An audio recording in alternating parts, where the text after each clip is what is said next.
United States Trade Representative Jamieson Greer is taking final action at President Trump's direction under Section 301 of the Trade Act of 1974 by imposing a 25% tariff on certain goods of Brazil, according to a release on 15 July 2026.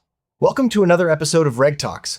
Join us as we explore one of the most complex trade actions we've seen in years. I'm here with you to break down what's really behind the U.S. imposing a hefty 25% tariff on some Brazilian goods, and what it could mean for both countries. We're getting into the real-world consequences of this Section 301 move, why it's happening, which issues tipped the scale, and how it all unfolded over the last year. Here's our roadmap. First, we'll unpack what Section 301 of the Trade Act really allows the U.S. to do. Then, we'll dig into the investigation's findings, what happened during the public hearings, and finally, what this means for U.S. businesses and consumers going forward.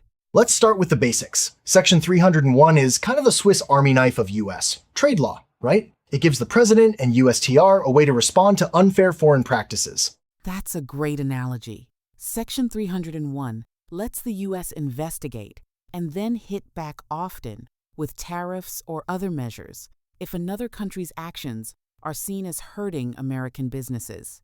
And it's not just about tariffs on goods. It covers anything that's considered unreasonable or discriminatory, from digital policies to how countries enforce anti-corruption laws. Exactly. The process can get pretty technical, but at its core, it's about pushing back when U.S. companies face obstacles that aren't really fair play on the world stage. So what actually triggered this new round with Brazil? It wasn't just one thing, it was a laundry list. Right.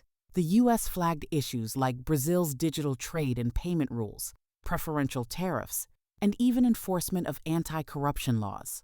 Add in concerns over IP protection, ethanol, and illegal deforestation, and you've got a packed agenda. It's wild how these issues range from tech to trees. And this wasn't a quick backroom decision the USTR spent over a year investigating. The investigation included gathering evidence, holding public hearings, and even trying to negotiate with Brazil to work things out before moving ahead with tariffs. What really stands out is how public this process was. Over 360 comments came in, and there were 2 major public hearings. 77 witnesses also testified, everyone from business leaders to environmental groups. It's rare to see this level of input on a trade action. It shows just how many people and industries could be affected. It seems like the public feedback didn't just get filed away, either. The USTR actually reviewed and analyzed every single comment before making a final call. That's what makes Section 301 actions so interesting. The decision isn't made in a vacuum. It's shaped by a mix of expert opinions, industry concerns, and political priorities. After all that input and negotiation, it still came down to a 25% tariff on certain Brazilian goods. What do you think tipped the scales? Honestly, it looks like multiple unresolved problems pushed the U.S. over the edge. Failed negotiations, ongoing market access barriers, and those deforestation issues were just too big to ignore. That actually reminds me, these tariffs aren't just about punishment, right? They're supposed to pressure Brazil to change those contested policies. Exactly. It's meant to be leverage. Whether Brazil responds by making reforms or fires back with its own tariffs, that's the next big question. I keep thinking about the ripple effect. American farmers, tech companies, energy producers, all of them could feel this. And, of course, Brazilian exporters have a lot at stake. There's already talk that certain American products might get more expensive if key imports from Brazil are hit.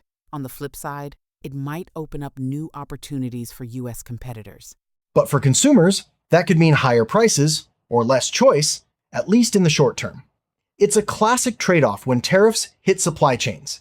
And for Brazil, the pressure is on to address everything from digital regulations to environmental enforcement if they want relief from these tariffs.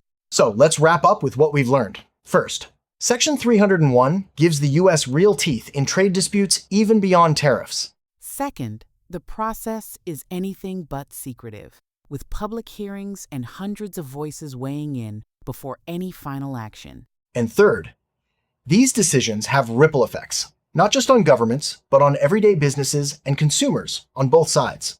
If you're a stakeholder, whether that's a business owner, policy watcher, or consumer, keep an eye on how both countries respond. The next moves could reshape entire markets.